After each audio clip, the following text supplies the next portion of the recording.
সুন্নাত নয় শুধু দাওয়াতের মেহমান, সুন্নাত নয় শুধু খাওয়া শেষে মধুপান, আরও কিছু সুন্নাত আছে তুমি জানো কি?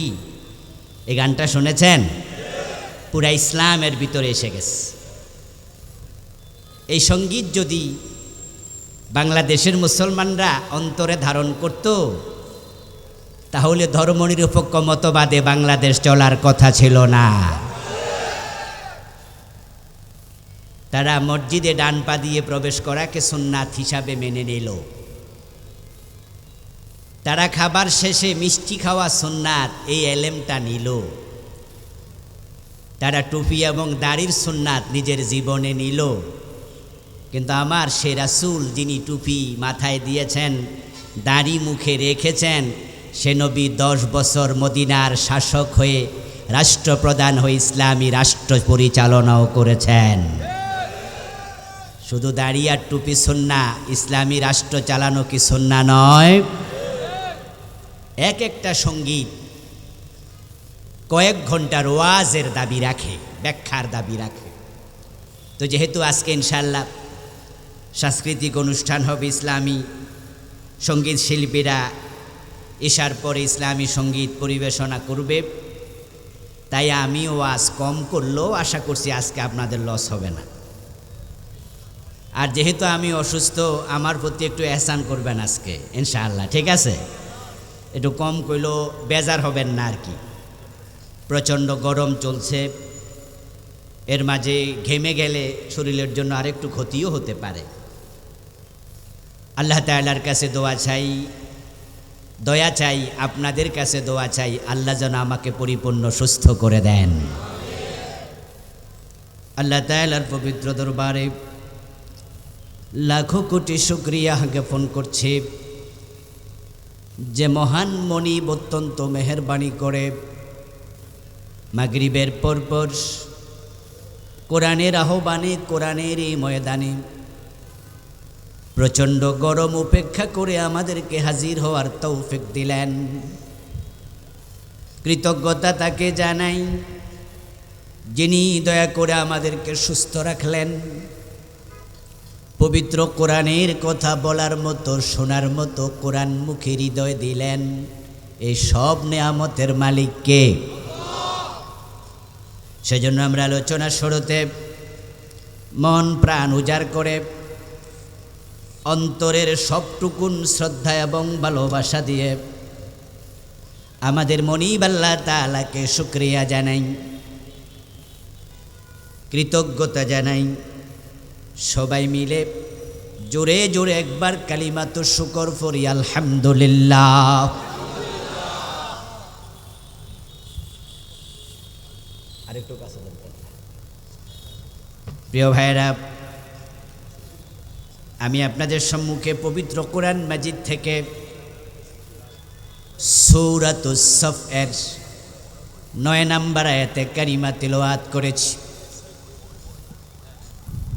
প্রিয় নবী মুহাম্মদুর রাসূলুল্লাহ সাল্লাল্লাহু আলাইহি ওয়াসাল্লামের পবিত্র মুখনিসৃত একখানা ছোট্ট হাদিসে নববী পাঠ করেছি। ভাই আপনি একটু শোনেন, এটা এখানে দেন তো, এদিকে দেন, আমার দিকে ফিরে আসবেন, তাহলে ওখানে লাগবে না।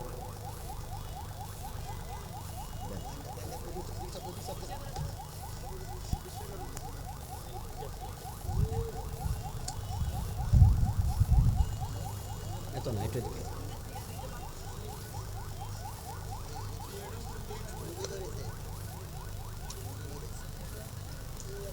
আরো দেন, আরেকটু।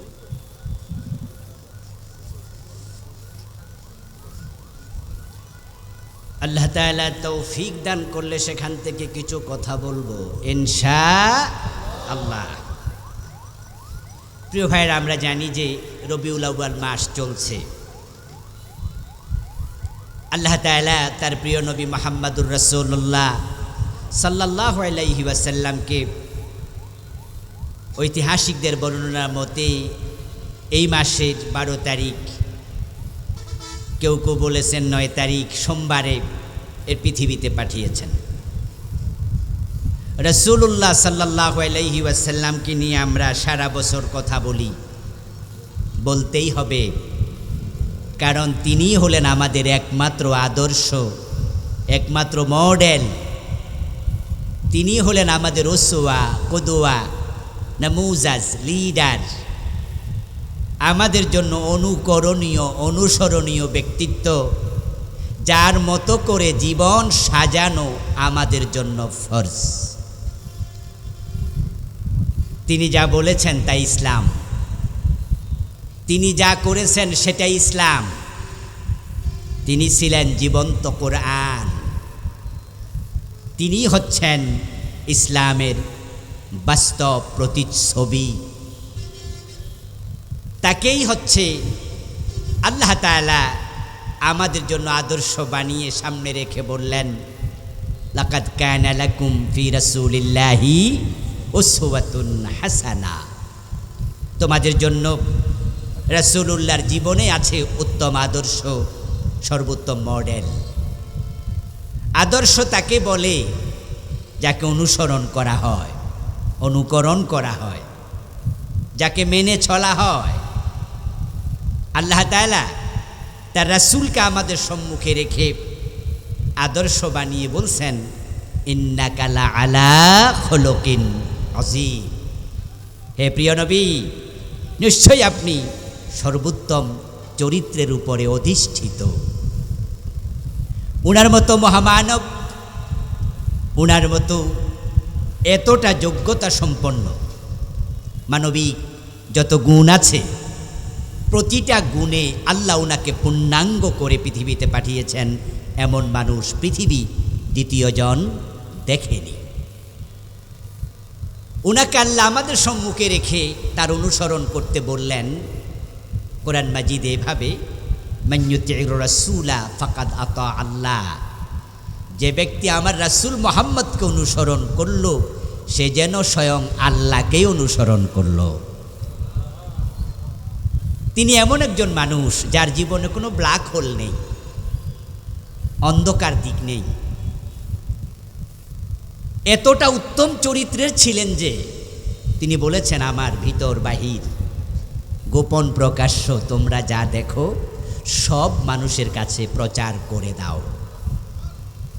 এমন কথা বলার সৎসাহস আমাদের কারণেই, কারণ আমাদের জীবনের এমন কিছু কথা আছে যেটা কেউ জানুক আমরা পছন্দ করি না। আমরা এমন কিছু কাজ জীবনে মাঝে মাঝে করি যেটা কেউ দেখুক সেটা আমরা পছন্দ করি না। আমরা জানি যে আমার এই কথাটা, আমার এই কাজটা যদি মানুষ জানে তাহলে আমার ইজ্জত থাকবে না, আমার কদর থাকবে না, আমার পজিশান থাকবে না, আমার খতিবি থাকবে না, আমাকে মেম্বার চেয়ারম্যান বানাবে না, আমাকে মাহফিলের বক্তা বানাবে না, এলাকার বিচারক বানাবে না। মানুষ প্রশ্ন তুলবে, এই বুঝি তার চরিত্র। এজন্য আমরা কিছু কিছু জিনিস লুকাতে চাই, কিন্তু নবী মুহাম্মদ একবারে ব্যতিক্রম। তিনি বললেন, যা দেখো গোপন প্রকাশ্য সব মানুষের কাছে বলে দাও। কারণ তার চরিত্রে কোনো দাগ ছিল না। মা আয়েশা রাদিয়াল্লাহু তাআলা আনহাকে একজন তাবী প্রশ্ন করেছিলেন, হে মা আয়েশা, প্রিয় নবীকে দেখার সৌভাগ্য আমার হয়নি, আমি আপনার কাছে জানতে আসলাম যে আমার রাসূলের চরিত্রটা কেমন ছিল। মা আয়েশা সিদ্দিকা তাকে উল্টা প্রশ্ন করলেন, আমা কারাআতাল কোরআন, এ আল্লাহর বান্দা, তুমি কি কোরআন পড়ো না? ওই তাবী জবাব দিলেন, হ্যাঁ মা, আমি তো কোরআন পড়ি। এবার মা আয়েশা বললেন, খুলুকুহুল কোরআন, কোরআন যদি পড়ো, আমাকে প্রশ্ন করে রাসূলের চরিত্র জানা দরকার নাই, কোরআনটাই হলো রাসূলের চরিত্র। সুবহান। আমার প্রিয় ভাইয়েরা, এই জন্য যদি আপনি রাসূলুল্লাহ সাল্লাল্লাহু আলাইহি ওয়াসাল্লামকে আপনার জীবনের মডেল বানাতে পারেন, আদর্শ বানাতে পারেন, ওনাকে অনুসরণ করে জীবন সাজাতে পারেন, তাহলে আপনি হবেন আল্লাহর অত্যন্ত প্রিয় মানুষ। স্বয়ং আল্লাহ আপনাকে ভালোবাসতে শুরু করে দেবেন। আল্লাহ তাআলা বলছেন কুল ইন কুনতুম তুহিব্বুনাল্লাহ ফাত্তাবিউনি ইউহিব্বুকুমুল্লাহ। ও প্রিয় নবীজি, আপনি বলুন, তোমরা যদি আল্লাহকে ভালোবাসতে চাও, আল্লাহর ভালোবাসা পেতে চাও, ফাত্তাবিউনি, আমি নবী মুহাম্মদকে অনুসরণ করো। ইউহিব্বুকুমুল্লাহ। এবার আল্লাহ ঘোষণা করছেন, যে ব্যক্তি নবী মুহাম্মদকে অনুসরণ করবে, আমি আল্লাহ ঘোষণা দিলাম, আমি আল্লাহ তাকে ভালোবাসবো। আল্লাহর ভালোবাসা পেতে হলে রাসূলকে অনুসরণ করা দরকার আছে না নাই? অনুসরণ করতেই হবে। প্রিয় নবী যে পৃথিবীতে এসেছেন, তার সম্মান, ইজ্জত, এগুলো আমরা আলোচনা করি। তার ভালোবাসায় আমরা আশিকে রাসূল পরিচয় দেই। নিজদেরকে আমরা আহলে সুন্নি বলি, আহলে সুন্নাত ওয়াল জামাতের লোক, আমরা সুন্নি মুসলিম বলি। প্রিয় ভাইরা, রাসূলুল্লাহকে ভালোবাসেন, নামের আগে আশেক লিখলে তা প্রমাণ হয় না। রাসূলকে ভালোবাসেন, নামের আগে সুন্নি লিখলে তা প্রমাণ হয় না। রাসূলকে ভালোবাসেন, আহলে সুন্নাহ ওয়াল জামাত পরিচয় দিলে প্রমাণ হয় না। রাসূলকে আপনি ভালোবাসেন কিনা এটা রাসূল নিজে বলেছেন, তার প্রমাণ কিভাবে দেবে? মান আহাব্বা সুন্নতি ফাকাদ আহাব্বানি। যে আমি নবীর সুন্নাহকে ভালোবাসে, আমার সুন্নাহকে জীবনে ধারণ করে, ফাকাদ আহাব্বানি, প্রকৃত অর্থে সেই আমাকে ভালোবাসল। ওয়া মান আহাব্বানি কানা মাই ফিল জান্নাহ। এবার রাসূলুল্লাহ সাল্লাল্লাহু আলাইহি ওয়াসাল্লাম বলতেছেন, যে আমার সুন্নাহকে জীবনে লালন করবে, আমার সুন্নাহর আলোকে জীবন সাজায়া জীবন পরিচালনা করবে, কানা মাই ফিল জান্নাহ, ওই উম্মত আমার সাথে আল্লাহর জান্নাতে ঢুকবে। আপনি রাসূলকে ভালোবাসেন কিনা সেটা নামের আগে আশেক লিখে বোঝানো দরকার নাই। আসলে ভালোবাসাটা এটা কি বলার জিনিস নাকি দেখানোর জিনিস? আমি আপনাদের কাছে একটু জানব, ভালোবাসাটা কি আসলে বলার জিনিস না দেখানোর জিনিস? আচ্ছা, আপনারা উত্তরটা কে কে দিলেন আমি শুনতে পাইনি। ভালো, আমি আরেকটু ক্লিয়ার করি। এই দুনিয়াতে আল্লাহর পরে আমাদেরকে সবচেয়ে বেশি ভালোবাসেন যেই লোক, তার নাম হলো আমাদের মা। আচ্ছা, মায়ের সে সন্তানকে বেশি ভালোবাসে এমন দুনিয়াতে কি কেউ আছে? আচ্ছা, আপনার মা আমি তোমাকে ভালোবাসি এটা কয়দিন বলেছে? বলেছে কোনো দিন? কথা বলেন আপনারা, বলেছে কোনো দিন? মা কোনো দিন বলে না আমি তোরে ভালোবাসি। আচ্ছা, মা যে কোনো দিন বলল না, কিন্তু আমরা সবাই মিলে একমত, পৃথিবীতে আমাকে সবচেয়ে বেশি ভালোবাসে যে মানুষটা, সে মানুষটাকে কেমনে বুঝলাম আমরা? তিনি তো বললেন না কোনো দিন, তিনি কাজ দিয়ে প্রমাণ করে দেন। উনি না খেয়ে আপনাকে খাওয়াইছে, উনি নিজে সুখে না থেকে আপনাকে সুখে রেখেছে।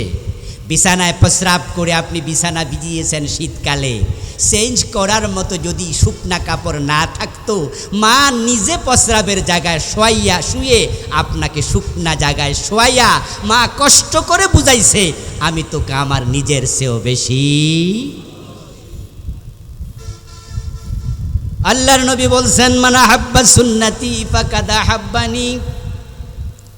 আমার সুন্নাহকে যে ভালোবাসলো সে আমাকে ভালোবাসলো। আর আপনি রাসূলকে ভালোবাসেন, নামের আগে আশেকে রাসূল মুখে দাড়ি নাই। আপনি নিজে সুন্নি পরিচয় দেন, পরিবারের সুন্নাহ নাই, আপনার বউ পর্দা করে না, মেয়ে পর্দা করে না, আপনি সুদি লেনদেন করেন, আপনি ঘোষণা দিলে ফাইলে সাইন করেন নাম, আর আপনি বলছেন আপনি সুন্নি মুসলমান। নাম দিয়া কাম নাই। রাসূলের আশেক যদি হতে চান, রাসূলের জীবন আচার চরিত্র নিজের জীবন অর্জন করতে হবে, তবে রাসূলের সাথে আল্লাহর জান্নাতে যাওয়া যাবে। রাসূলুল্লাহকে অনুসরণ করা উম্মতের জন্য নফল না ফরজ? ফরজে কিফায়া না ফরজে আইন? ফরজে আইন, উম্মতকে রাসূলকে অনুসরণ করা তাদের জন্য ফরজে আইন। যদি কোনো ব্যক্তি রাসূলকে অনুসরণ না করে, আল্লাহর নবী তার ব্যাপারে আলাদা করে কথা বলেছেন সে আমার সাথে জান্নাতে যেতে পারবে না। কালান নবী সাল্লাল্লাহু আলাইহি ওয়াসাল্লাম কুল্লু উম্মতি ইয়াদখুলুনাল জান্নাহ ইল্লা মান আবা। প্রিয় নবীজি বলেছেন আমার সব উম্মত জান্নাতে যাবে, তবে অস্বীকারী উম্মত জান্নাত পাবে না। কিলা মান ইয়া রাসূলুল্লাহ, কোন একজন সাহাবী প্রশ্ন করলেন, হে আল্লাহর নবী অস্বীকারী উম্মত আবার কে? রাসূলুল্লাহ জবাব দেন, মান আতাআনি দাখালাল জান্নাহ ওয়া মান আসানি ফাকাদ আবা। যে আমি নবীকে অনুসরণ করলো সে জান্নাতে যাবে, যে আমাকে অনুসরণ করতে রাজি হয় নাই অস্বীকারী তার কপালে জান্নাত নাই। আল্লাহর হাবিবকে অনুসরণ করতে হবে আল্লাহর জান্নাত পাওয়ার জন্য। জান্নাতের আশা করলে জান্নাত পাওয়া যাবে না, উম্মত দাবি করলে জান্নাত মিলবে না। রাসূলুল্লাহর অনুসরণকারী উম্মতের সংখ্যা সমাজে বেশি না কম? জোরে বলতে হবে, একটু বলেন তো দেখি, আমি শুনি, আপনাদের কনসেপশনটাও একটু জানি। রাসূলকে অনুসরণ করে পুরা জীবন চালাচ্ছে, ব্যক্তিগত জীবন থেকে আন্তর্জাতিক বলয় পর্যন্ত, একবারে বটম থেকে টপ পর্যন্ত, পাকঘর থেকে সংসদ পর্যন্ত পা তুলে পা রাখার সময় ভাবে আমার রাসূল কিভাবে রেখেছেন, খাওয়ার সময় ভাবে আমার রাসূল কিভাবে খেয়েছেন, বলার সময় ভাবে আমার রাসূল কিভাবে বলেছেন, শোয়ার সময় ভাবে আমার রাসূল কিভাবে শুয়েছেন, যখন ব্যবসা করে ভাবে আমার রাসূল কিভাবে ব্যবসা করেছেন, যখন লেনদেন করে ভাবে আমার রাসূল কিভাবে লেনদেন করেছেন, যখন মেম্বার হবে, চেয়ারম্যান হবে, মন্ত্রী হবে, এমপি হবে, রাষ্ট্র চালানোর সময় ভাবে আমার রাসূল কিভাবে রাষ্ট্র চালিয়েছেন। এইভাবে ভেবে চিন্তে জীবন চালায় এমন মানুষের সংখ্যা কম না বেশি? তাহলে জান্নাতীর সংখ্যা কি কম হবে না বেশি? আল্লাহর নবী 1400 বছর আগে এটাই বলেছেন। তিনি 1450 বছর আগে বললেন আমার উম্মতগুলো 73 দলে বিভক্ত হবে। তাফতারিকু উম্মতি আলা 73 মিল্লাহ। আমার উম্মত হবে 73 দলে বিভক্ত। কুল্লুহুম ফিন্নার, তাদের সবগুলো জাহান্নামী। কুল্লুহুম ফিন্নার, নার মানে কি জান্নাত? কথা বলেন, নার মানে কি জান্নাত? কুল্লুহুম ফিন্নার, সবগুলো জাহান্নামী। আমার উম্মত, রাসূলের উম্মত বলতে হিন্দু, বৌদ্ধ, ইহুদি, খ্রিস্টানকে বোঝানো হয় না। এখানে আমরা যারা আছি আমরা সবাই বলবো আমরা রাসূলের উম্মত। রাসূল বলেছে হ্যাঁ তোমাদের কথাই বলছি, তোমরা সবগুলো জাহান্নামী ইল্লা ওয়াহিদান। এবার একটু আশার আলো, প্রত্যাশার বাণী শোনালেন, তবে একদল হবে জান্নাতি। 73-এর মাঝেই সবগুলো জাহান্নামী, একদল জান্নাতি। তাহলে জাহান্নামে থেকে গেল কত দল? 72 দল, জান্নাতি মাত্র একদল। এই কথা শুনে কোন একজন সাহাবী দাঁড়িয়ে প্রশ্ন করলেন, ইয়া রাসূলুল্লাহ ওয়া মাহি, হে আল্লাহর নবী আমরা জান্নাতি দল চিনতে চাই। আল্লাহর নবীর ওই সাহাবীর এই প্রশ্নটা আমাদেরও প্রশ্ন। একদল জান্নাতি হলে ওই জান্নাতি দলটা সেনা আমাদেরও দরকার আছে না নাই? দরকার আছে। ওই সাহাবী বললেন হুজুর জান্নাতি দল আমি চিনতে চাই। তাহলে বোঝা গেল জান্নাতি একটা দল আছে, জাহান্নামী দলও আছে। আমাদের দেশে অনেক হুজুর আছে যারা নাকি কোনো দলই করে না,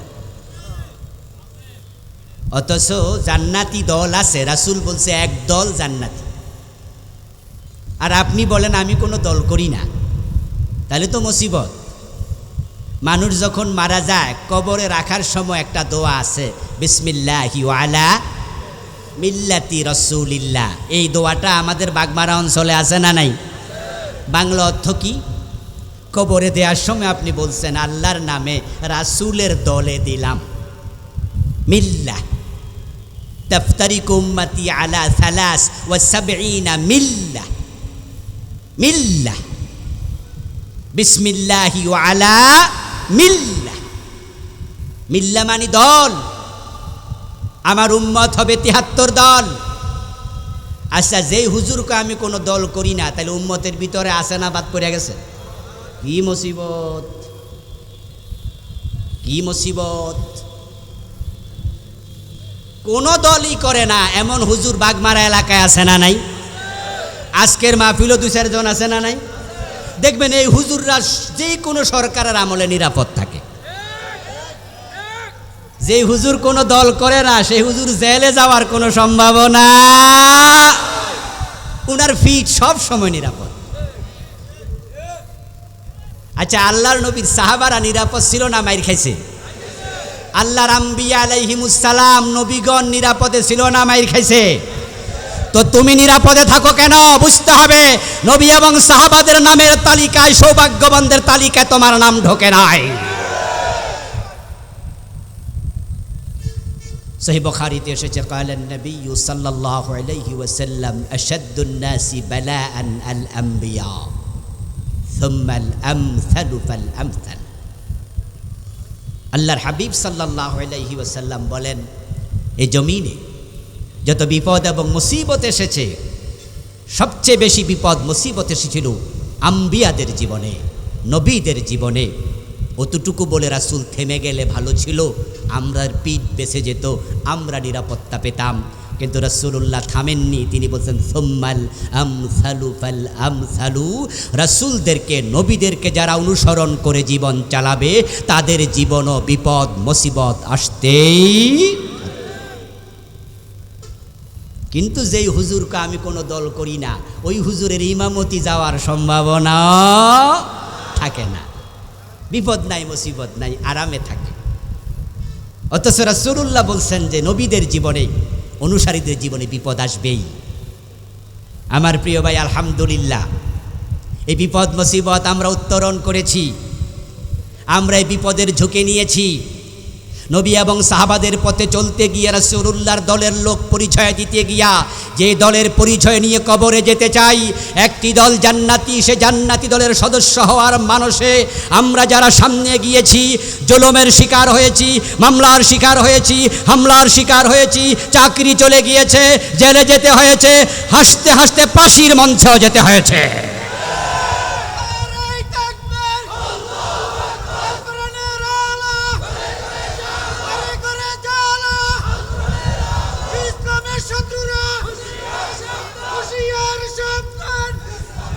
আমার প্রিয় ভাইয়েরা, এই জেল, জুলুম, নির্যাতন, ফাঁসি, শাহাদাত, যারা আমরা রাসূলের দলে যোগ দিয়ে জান্নাতে যেতে চাই, এই জুলুম, এই পথ চলা থেকে আমাদেরকে এক চুল পরিমাণ সরাতে পারে নাই।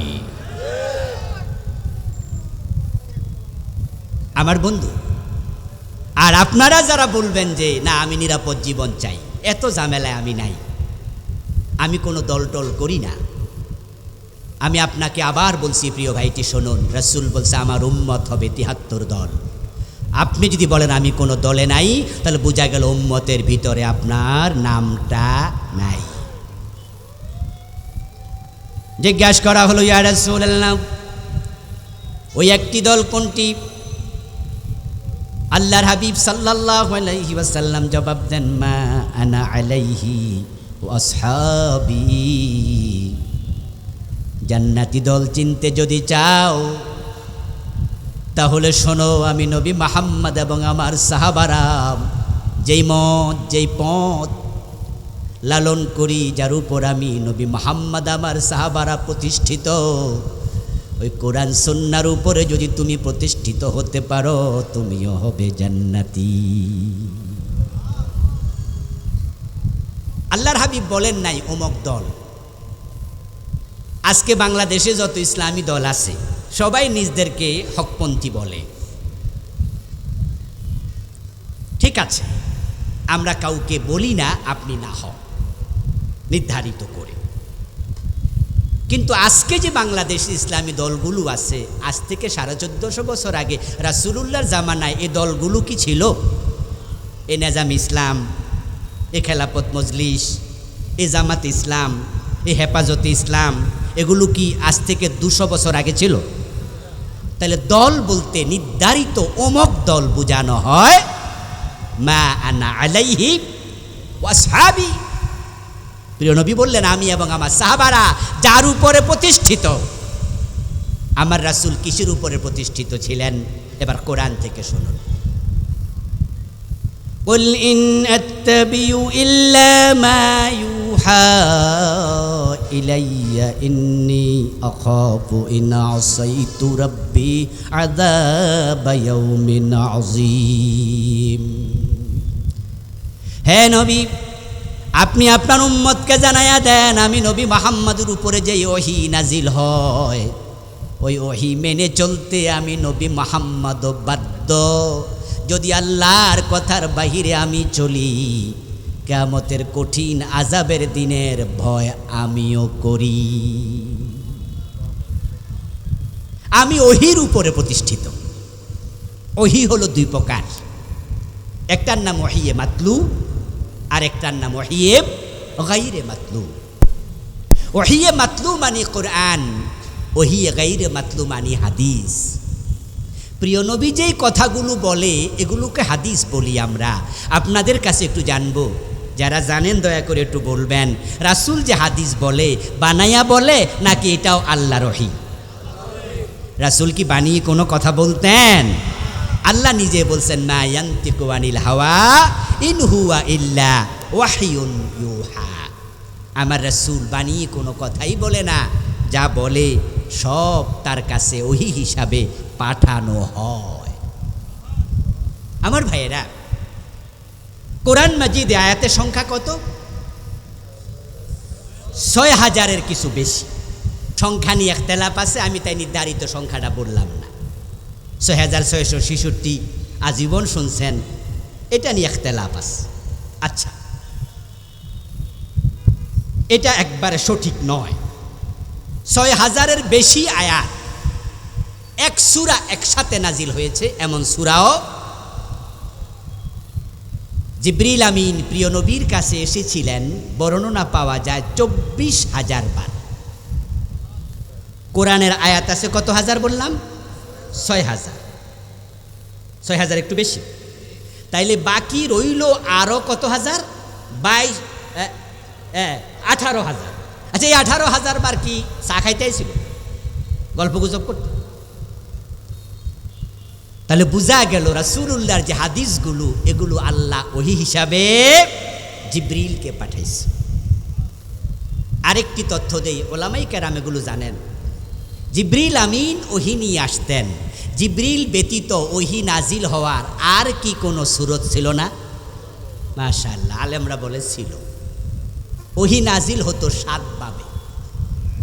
তার মাঝে জিবরিলের আগমন নিজস্ব সুরতে অথবা ফেরেশতার সুরতে ২টা, বাকি রয়ে গেল আরো ৫টা। ওই ৫ ভাবেও হয়ে আসতো। প্রিয় নবীজি ওহী কর্তৃক নিয়ন্ত্রিত ছিলেন। তিনি বলছেন, আমি নবী মুহাম্মদ ওহীর উপর প্রতিষ্ঠিত। তোমরা যদি জান্নাতি দলে যেতে চাও, তোমাদেরকে ওহীর উপর প্রতিষ্ঠিত হতেই। আল্লাহর অর্ডার মানা রাসূলের জন্য নফল না ফরজ? আমাদের জন্য কি? একই বিধান। নামাজ পড়া ফরজ, রোজা রাখা ফরজ আমাদের জন্য যেমন, রাসূল মুহাম্মাদের জন্য ঠিক।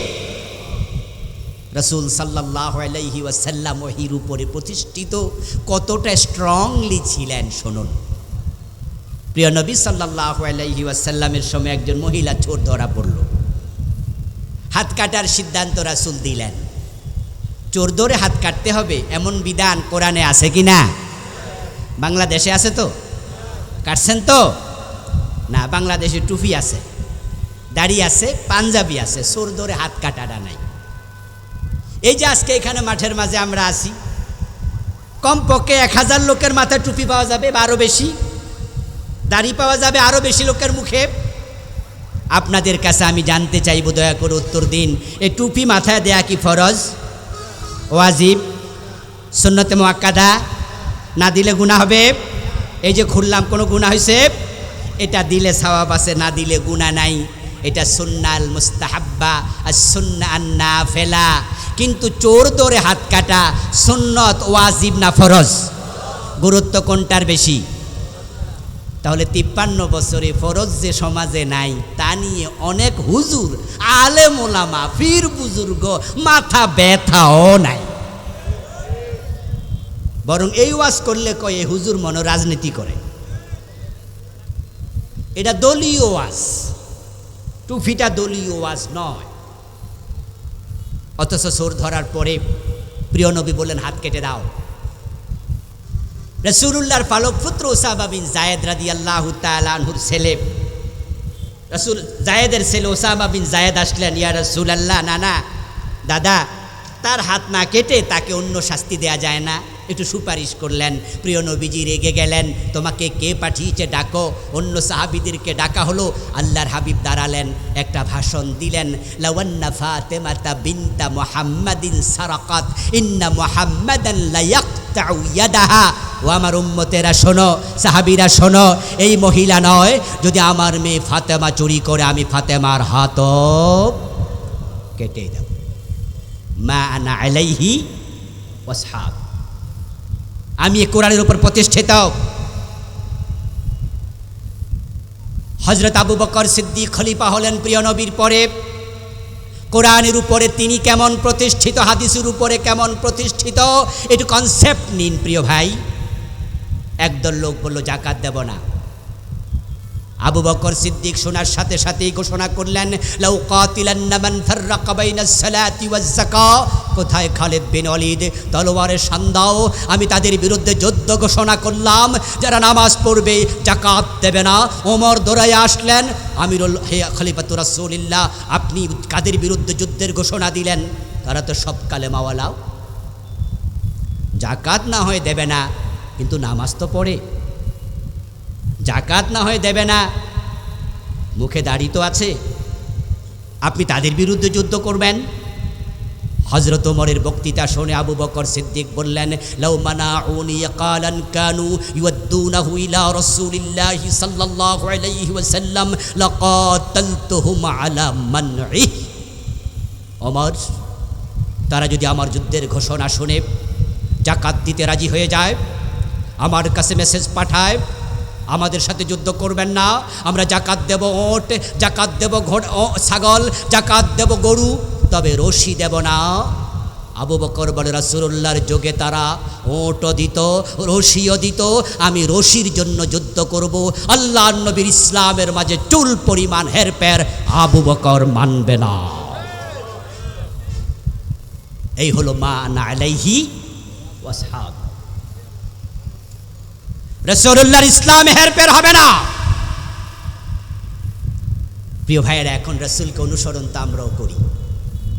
রাসূলকে অনুসরণ করলে জান্নাত পাওয়া যায়।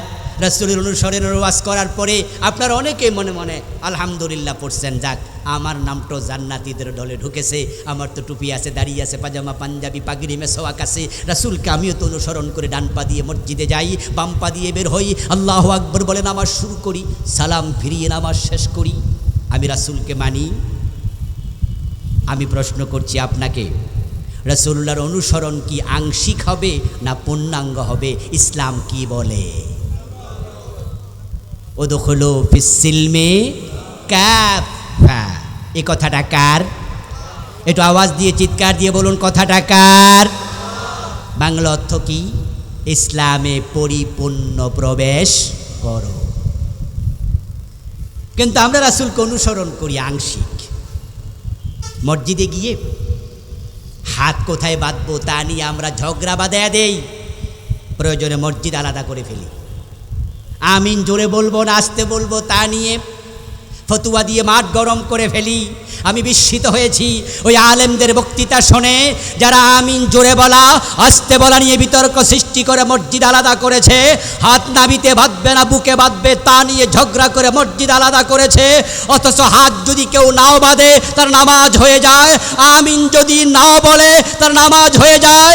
এগুলো সুন্নাহ, কিন্তু আল্লাহর আইনে রাষ্ট্র পরিচালনা করা ফরজ, তা নিয়ে আলোচনা করতে ওই বক্তাদেরকে দেখা যায় না। আশ্চর্য আলেম। কারণ যখন সুন্নাহ নিয়ে আপনি ওয়াজ করবেন, মিষ্টি সুন্নাহ, তখন মঞ্চে যারা আছে কেউ আপনার বিরোধী হবে না। সুন্নাহ নিয়ে বলছে মাশাআল্লাহ, উনি তো আশেকে রাসূল, হব্বে রাসূল উনার ভিতরে আছে। কিন্তু যখনই আপনি বলবেন যে নবীর আদর্শে উজ্জীবিত হয়ে টুপি মাথায় দিলাম, মুখে দাড়ি রাখলাম, মসজিদে গিয়ে নামাজ পড়লাম, আল্লাহু আকবার বলে নামাজ শুরু করলাম, সালাম ফিরিয়ে শেষ করলাম, বুকে হাত বাঁধলাম, মাথায় টুপি দিলাম, মুখে দাড়ি রাখলাম, ওই নবী 10 বছর যেভাবে রাষ্ট্র চালাইছে সে বিষয়ে আমি রাসূলের সুন্নাহ মানতে বদ্ধপরিকর হয়ে গেলাম। 90% মুসলমানের প্রয়োজন নাই, মাত্র 51% মুসলমান যদি একমত হয়ে যায়, আগামী বছর কোরআন দিয়ে বাংলাদেশ পরিচালিত হবে।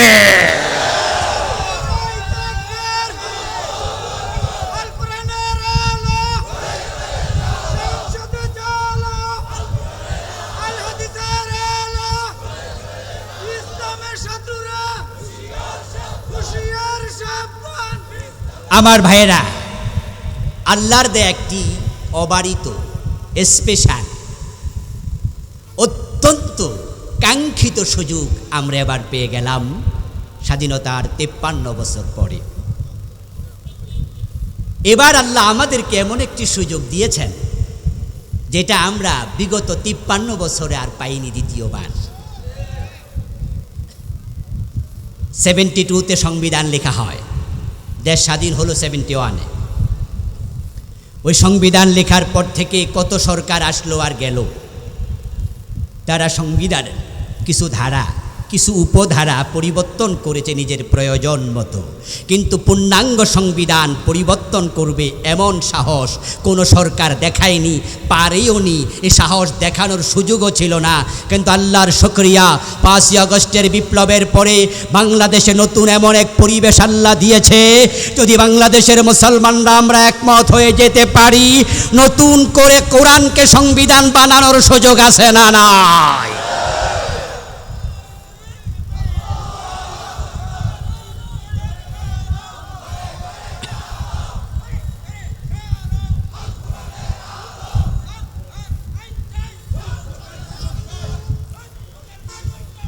আমার প্রিয় ভাইরা, বর্তমানে বাংলাদেশের যে সংবিধান, সেটা কি সবটা সচল আছে না কিছুটা বিকল আছে? বাংলাদেশে কি প্রধানমন্ত্রী নামে কেউ আছে? মন্ত্রী পরিষদ নামে কিছু আছে? তাহলে সংবিধানের অসংখ্য ধারা বর্তমানে স্থগিত। এটাই প্রমাণিত হচ্ছে যে নতুন করে সংবিধান যদি আমরা লিখতে চাই, এই সরকারও যদি গণভোটের আয়োজন করে, বর্তমান ডক্টর কামালের লেখা সংবিধান 100% বাদ দিয়া নতুন করে লেখার সুযোগ যেহেতু আল্লাহ দিয়েছে, আমরা সব আলেম ওলামা, সব পীর বুজুর্গ, সকল মাসলাকের আলেম যদি একমত হয়ে যায়, সরাসরি আল্লাহর কোরআনকে সংবিধান বানানো যাবে।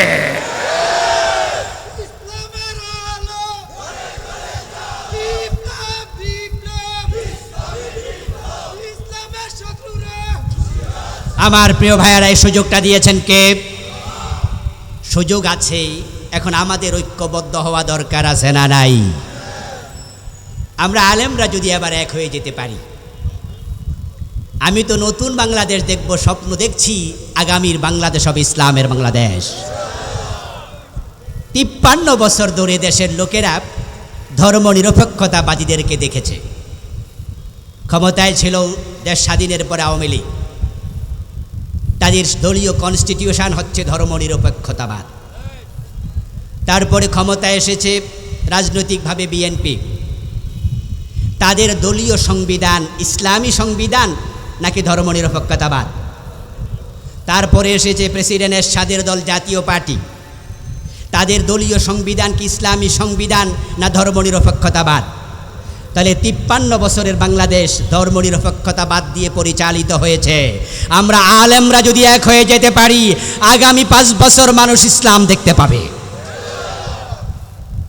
মানুষ উন্মুখ হয়ে আছে, মানুষ অপেক্ষা করছে। এবারের বিপ্লব প্রমাণ করছে এদেশের মানুষ ধর্মনিরপেক্ষতা আর চায় না। আমরা আলেমরা যদি এক হয়ে যেতে পারি, এমন গণজাগরণ তৈরি হবে ইসলামের পক্ষে যেটা আমরা কল্পনাও করতে পারিনি। আল্লাহ তাআলার দেয়া সুযোগটা কাজে লাগানোর জন্য সব আলেম ওলামা, ইসলাম প্রিয় তৌহিদি জনতা, আল্লাহর নবীর কোরআন এবং রেখে যাওয়া সুন্নাহকে বাংলাদেশের সংবিধান বানানোর জন্য ঐক্যবদ্ধ হওয়ার জন্য আপনারা রাজি আছেন না নাই? কে কে রাজি হাত তুলে দেখায় দেন।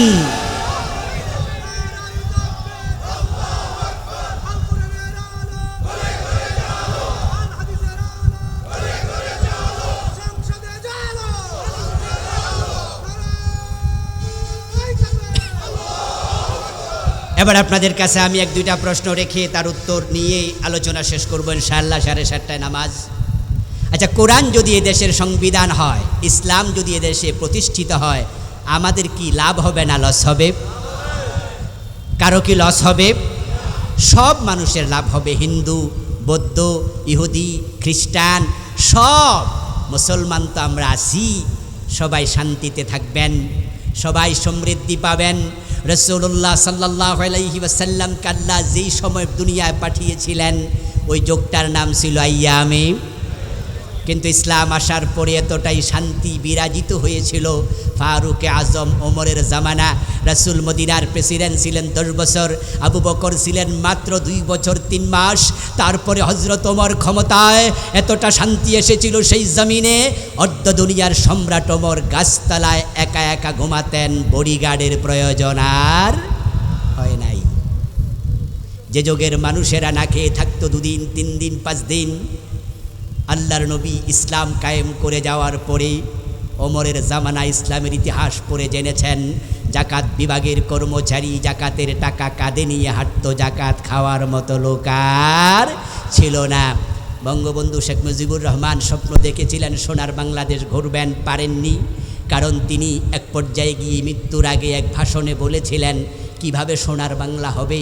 আমার ডানে চোর, বামে চোর, সামনে চোর, পিছনে চোর, মানুষ পায় স্বর্ণের খনি, আমি পাইছি। ইসলাম আসার পরে যদি চুরি বন্ধ হয়ে যায়, দেশের টাকা লুটতরাজ বন্ধ হয়ে যায়, এদেশের টাকা যদি বিদেশে চাপ্লাই না করা হয়, দেশের টাকা দেশে কাজে লাগানো হয়, সোনার বাংলা হতে এক যোগ লাগবে না ইনশাআল্লাহ। এজন্য আসুন দুনিয়ার শান্তির জন্য, আখেরাতে মুক্তির জন্য প্রিয় নবীর দলের সদস্য হই। বিসমিল্লাহি ওয়া আলা মিল্লাতি রাসূলিল্লাহ বাস্তব জীবনে গ্রহণ করি। রাসূল কবরে এসে বরণ করবেন, রাসূলের সাথে জান্নাতে যেতে পারবেন। আল্লাহ আমাদের সেজন্য কবুল করুক, বলি আমিন। হাদা মা ইনদি ওয়াল ইলমু ইনদাল্লাহ আলাইহি তাওয়াক্কালতু ওয়া ইলাইহি উনীব। প্রিয় ভাইরা, একটু বসুন। মাহফিলের বাস্তবায়ন কমিটি আপনাদের কাছে একটু সহযোগিতা চেয়েছেন। তারা আর্থিকভাবে আপনাদের সাহায্য চাচ্ছেন, সহযোগিতা চাচ্ছেন। কি ভিতরে লোক ঢুকবে নাকি? ভিতরে কিছু লোক ঢুকেছে, আপনারা যে যা পারেন সহযোগিতা করুন। আল্লাহ তৌফিক দিন।